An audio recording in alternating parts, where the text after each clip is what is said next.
세상이 참으로 빠르게 변하고 있습니다. 아침 저녁으로 바뀌어지고 말이죠. 달이 갈수록 달라지고 계속해서 기술의 발전이 너무나 빠른 속도로 발달하고 있기 때문에 인공지능, AI 로봇 혹은 자율주행차, 가상현실 등등 말이죠.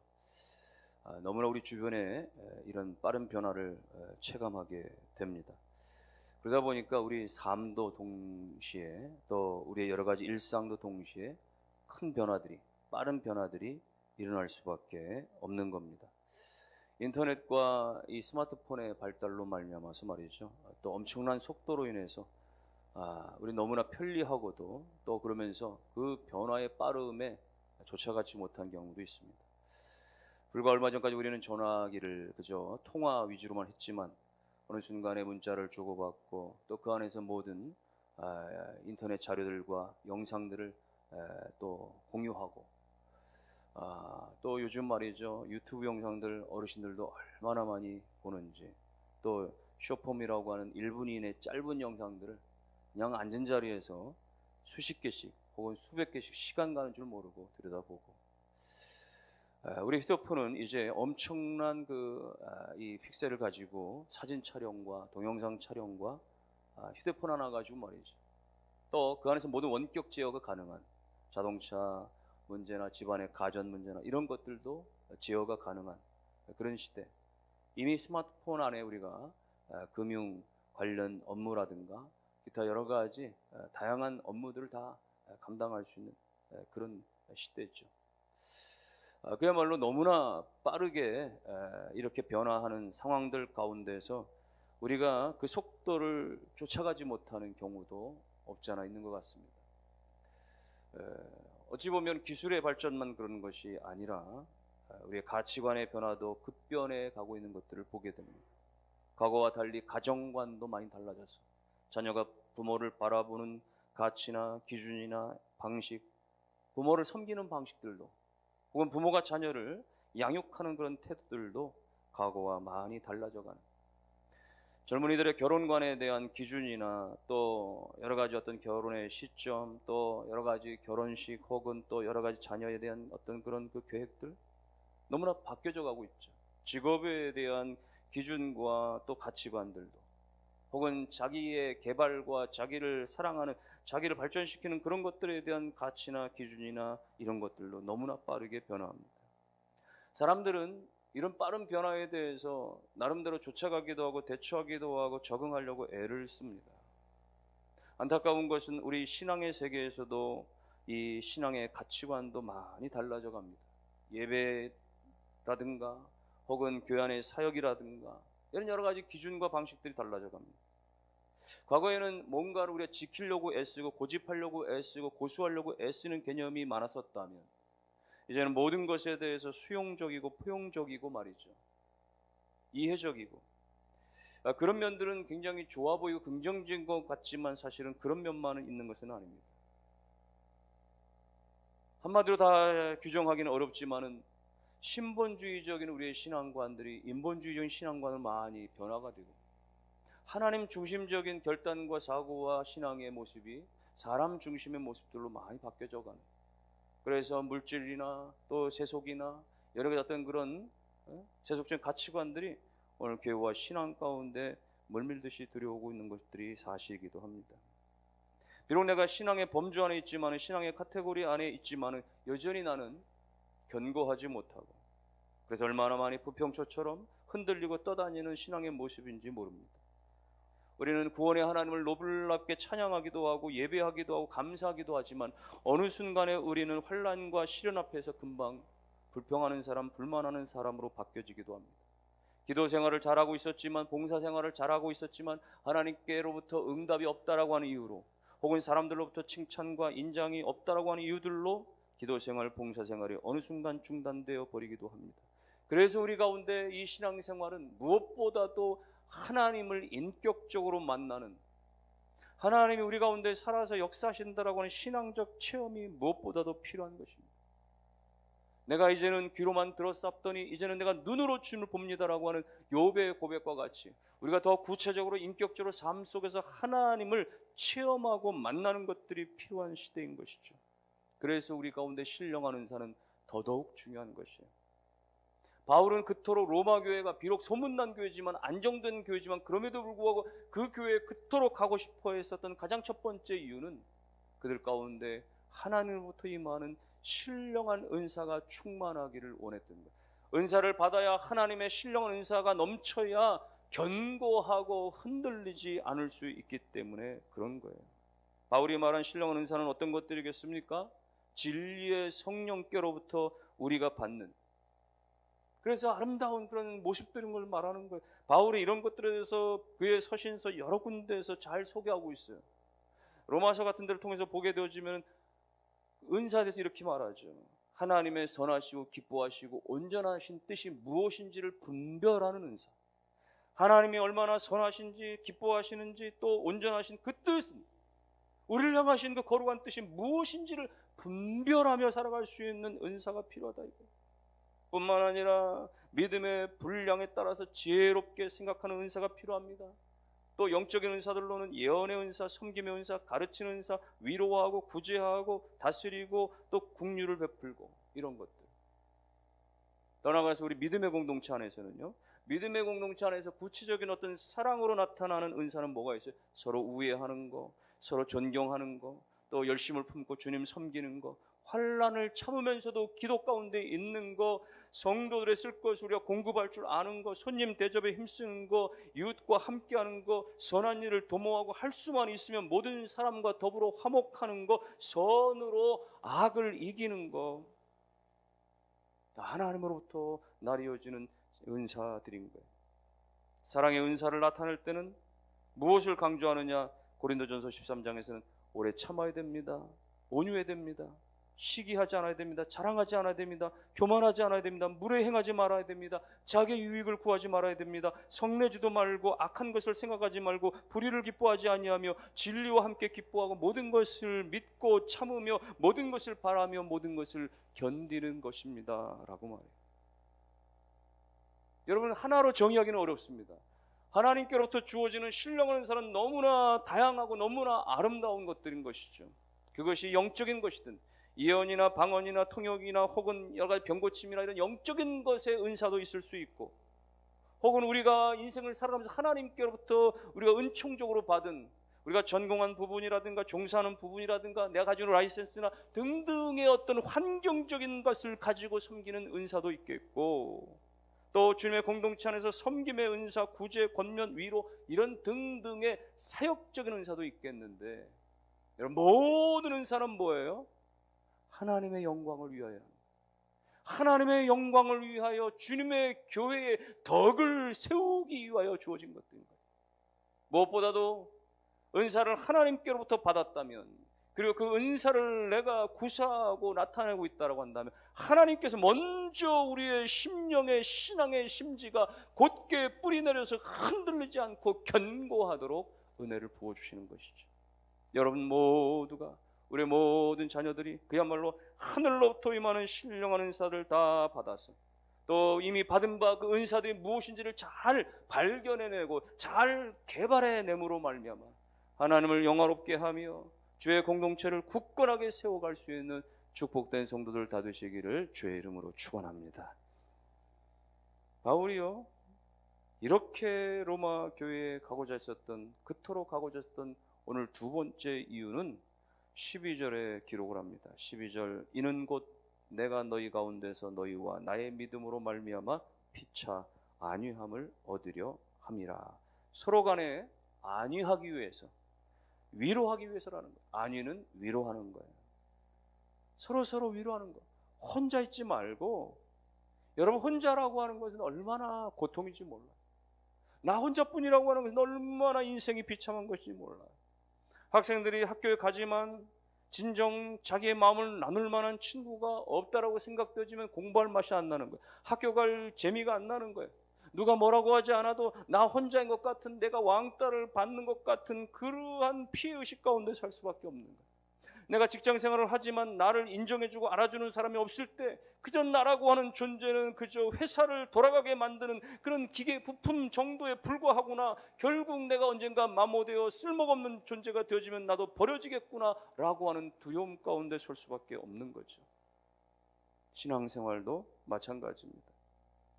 오늘 우리가 서로 같이 신앙생활하고 서로 위로하고 서로 격려할 때 우리를 위험에서, 위기에서 건질 수 있고 도와줄 수 있는 거예요. 종종 교회 안에 보면요, 삶이 불안하고 인생이 흔들리고 쉽게 이겨내지 못하고 극복하지 못하는 사람들 가운데 보면은 많은 경우에 성도 간의 만남과 성도 간의 나눔과 이런 것들을 기피하거나 참여하지 못하는 경우의 사람들이 많은 거예요. 그러므로 오늘 우리는 모두가 다 함께 할 수 있어야 됩니다. 우리 가운데 위로받지 않아도 될 만한 사람은 아무도 없어요. 우리 가운데 나는 완전하기 때문에, 완벽하기 때문에, 난 똑똑하기 때문에, 힘이 있기 때문에, 부족함이 없기 때문에 나는 위로라는 건 필요 없다고 하는 사람은 아무도 없는 거예요. 모두가 다 위로받아야 될 대상이고 위로할 수 있는 자격과 권한을 다 가지고 있는 것입니다.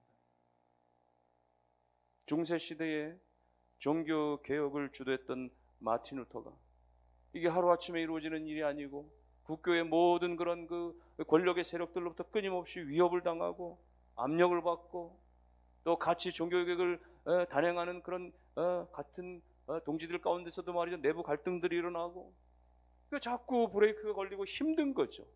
어느 순간은 루터가 말이죠, 이 종교개혁이 뭐고 다 포기하고 싶다, 너무나 절망이 찾아왔을 때 말이죠, 가로는 그의 아내가 그 남편의 상황을 보고서는 기지를 발휘해서 검은 상복을 입고 남편 앞에 나타나서, 여보, 하나님이 돌아가셨소이다. 당신이 그럴 사람이 아닌데 당신이 이렇게 낙심한 것을 보니 하나님이 돌아가신 게 분명하오. 아내의 지혜로운 위로로 말미암아서 루터는 다시 힘을 얻고 개혁의 박차를 가할 수 있었다라는 이야기입니다. 여러분, 우리 가운데서는 남다른 열심을 가진 분들 가운데 애쓰고 수고한 사람들 가운데 오히려 지칠 가능성이 많습니다. 나름대로는 최선을 다하고 수고를 다하고 애를 쓰며 고생했지만 그런데도 불구하고 사람들이 따라주지도 않고 인정해주지도 않고 내가 노력했음에도 불구하고 어떤 것에 대해서 결과가 초라하게 보여질 때 극심한 좌절감을 경험하게 되어지는 거예요. 여러분, 바울 사도마저도 그랬던 거예요. 바울 사도는 3차례에 걸친 전도여행을 하면서 말이죠, 수없는 그런 고난 가운데 매일같이 그렇게 순교자와 같은 삶을 살았음에도 불구하고 그런 고백하기를 고린도후서 1장 8절에 이렇게 고백해요. 우리가 아시아에서 당한 환난을 너희가 알지 못하기를 원치 아니하나니 심해 지나도록 심한 고난을 당하여 살 소망까지 끊어지고 마음의 사형 선고를 받은 줄 알았다.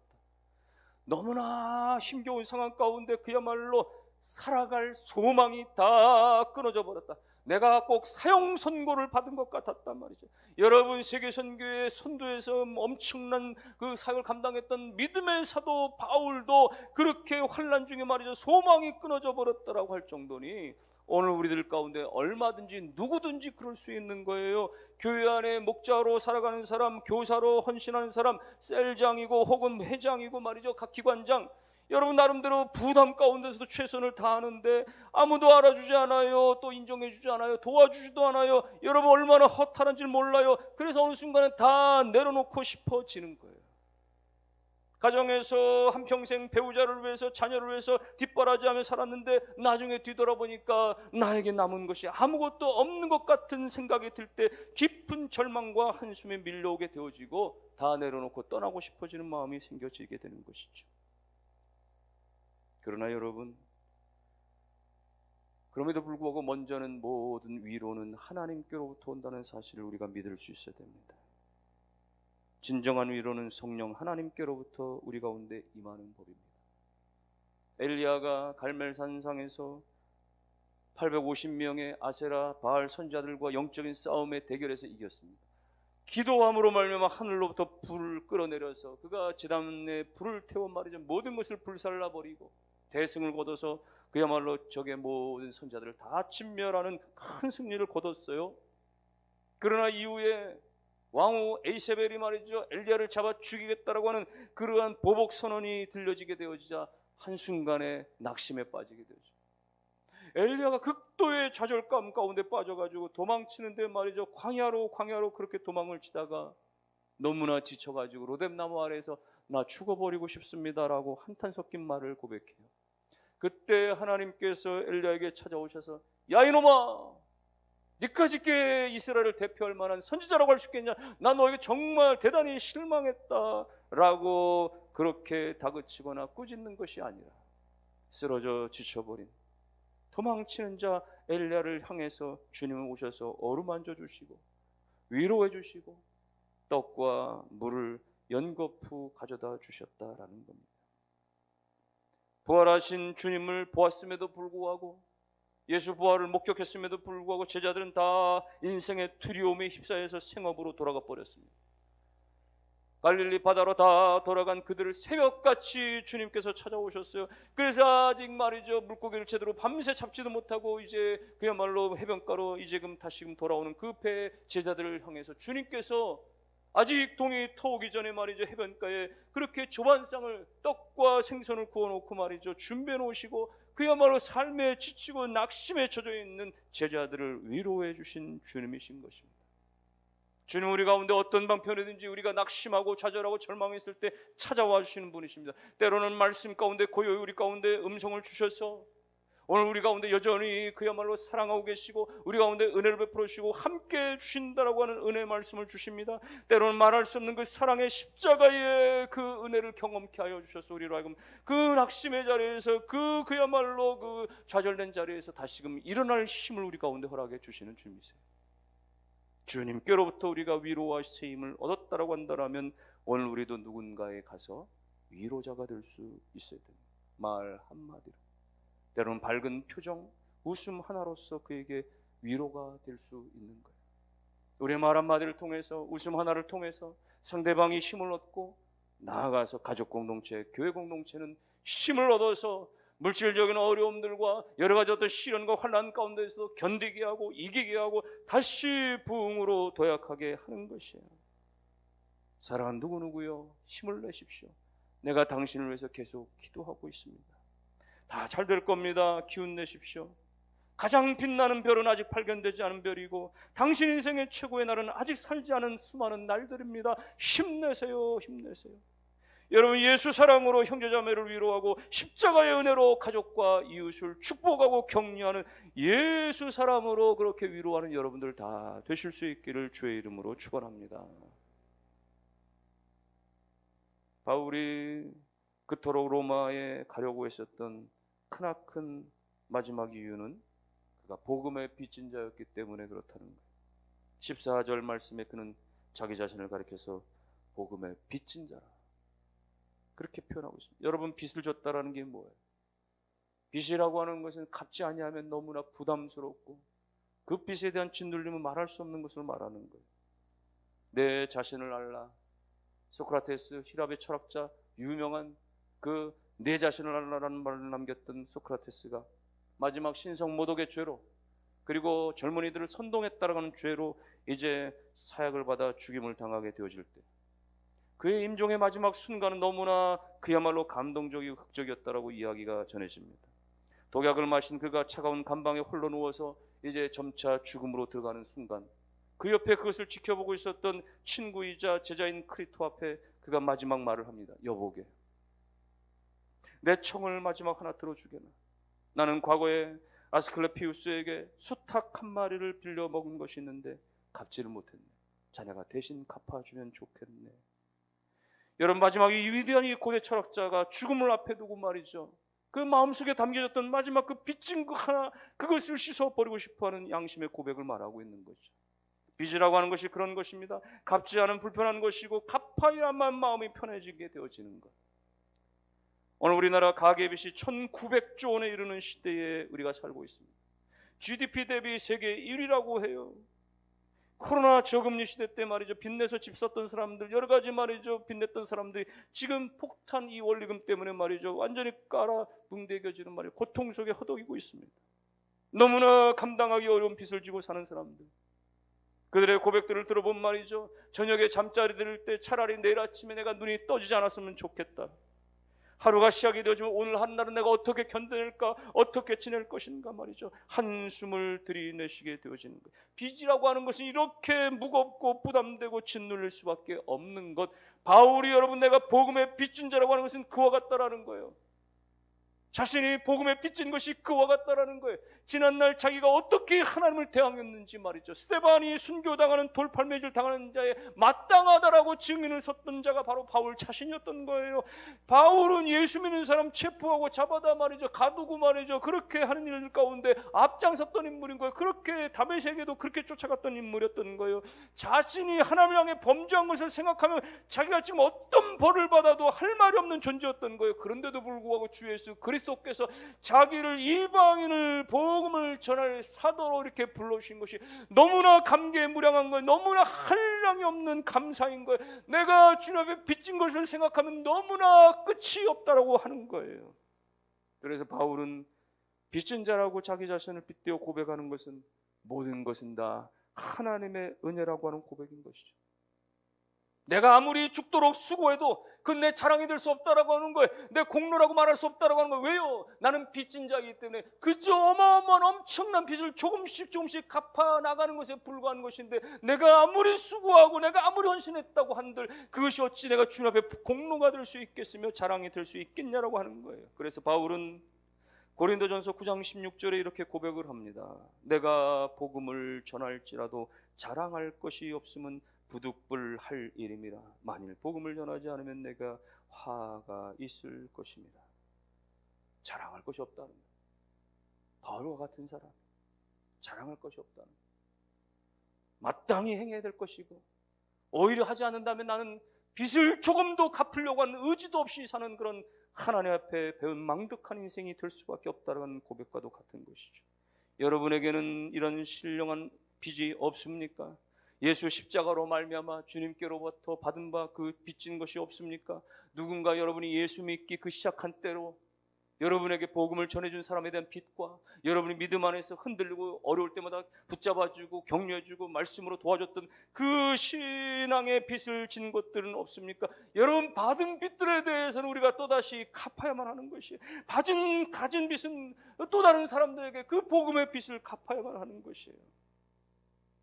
그런데 여러분 바울은 보니까 말이죠, 복음 전도에 차별을 두지 않습니다. 14절에 보면 헬라인이나 야만인이나 지혜 있는 자나 어리석은 자에게, 이게 무슨 얘기예요? 문명인이나 지식인이나 말이죠, 가리지 않고 말이죠, 세속적 특권에 따라서 누구누구는 차별하고 그러지 않다라는 거예요. 모든 사람에게 다 하나님 앞에 죄인인 것을 알고 그들 모두에게 다 복음을 전했다라는 거예요. 오늘 우리가 복음 전하는 데 있어서 누구는 가능하고 누구는 불가능하고 정해질 수가 없습니다. 잘난 사람 못난 사람 다 복음이 필요한 거예요. 상대는 오랜 유교 전통에 빠져 있기 때문에, 시부모는 오랜 세월 동안에 불교에 심취했기 때문에 안 된다라고 판단하는 것은 내 생각입니다. 하나님 안에 모두는 다 죄인이고 다 복음을 필요하는 존재들이며 나는 그냥 전해야만 하는 거예요. 나는 가서 복음을 말해야만 하는 거예요. 결과와 상관없이 모든 결과는 다 하나님께 달려있고 나는 그저 증거해야 될 존재인 것이에요. 어떤 마음으로요? 어떤 태도로 우리는 복음 전도에 임해됩니까? 바울의 심정으로. 바울은 1장 9절 이하에서 복음에 대한 간절한 열망을 이렇게 표현했습니다. 9절에서는 항상 내 기도에 쉬지 않고 너희를 말한다. 여러분 누군가를 위해서 우리가 쉬지 않고 그 영혼을 위해서 기도하는 대상이 있을 수 있을 때, 10절에서는 어떻게 하든지 이제 하나님의 뜻 안에서 너에게로 나아갈 좋은 길을 얻기를, 여러분 그 영혼을 향해서 우리가 믿음으로 접촉할 기회를 찾을 수 있을 때 맨날 차만 마시고 밥만 먹고 수다만 떨려고 만나는 것이 아니라 내가 그에게 찾아가서 복음의 입술을 열기 위해서 말이죠. 오늘 우리가 읽은 13절은 뭐라고 기록합니까? 13절은 내가 여러 번 너에게 가고자 하는 거, 14절에서는 내가 다 빚진 자라, 15절에서는 나는 할 수 있는 대로 로마에 있는 너에게도 복음 전하기를 원하노라. 바울의 이 고백들을 보세요. 이 복음 전도에 대한 열정과 끈기와 인내와 말이죠, 그런 그 간절함들이 엿보이지 않습니까? 오늘 우리 안에 그런 것들이 일어나야 돼요. 복음을 한 번 기도했다가 마는 것이 아니라, 한 번 생각했다 마는 것이 아니라, 한 번 전도했다 끝내는 것이 아니라 계속해서 열매가 맺어질 때까지 매일같이 여러분이 접촉하는 사람들 가운데, 관계를 맺고 있는 사람들 가운데 그냥 스쳐 지나가지 아니하고 이제는 목적을 가지고 다가설 수 있어야 하는 것입니다. 신앙의 목적을 가지고, 믿음의 목적을 가지고 말이죠. 여러분, 복음을 전하기로 우리가 작정하는 순간 우리의 신앙의 가치관이 달라져요. 그 전까지는 교회는 그냥 왔다가 가는 거예요. 그 예배 1시간 드리고 나면 내 마음 평안해지는 것에 불과했던 거예요. 그렇게 5년을 다니고 10년을 교회 다녔지만 여전히 내 삶에 변화가 일어나질 않아요. 여전히 내 삶에 말이죠, 감동이 없어요. 체험이 없어요. 여전히 삶에 말이죠, 우리 가운데 신앙의 어떤 그런 활력이 일어나질 않아요. 그러나 누군가에 대해서 우리가 영혼을 사랑하는 마음을 품고 기도하는 순간, 그리고 그에게 복음을 전하겠다고 계획을 세우고 마음을 먹는 순간부터 우리는 달라지기 시작해요. 그리고 마침내는 디데이를 잡고 가서 말씀을 전할 때, 복음을 전할 때 놀라운 일들이 일어나는 거예요. 이미 성령께서 우리의 기도 가운데, 우리의 마음 가운데 역사하셨기에 그의 마음을 만져주시는 거예요.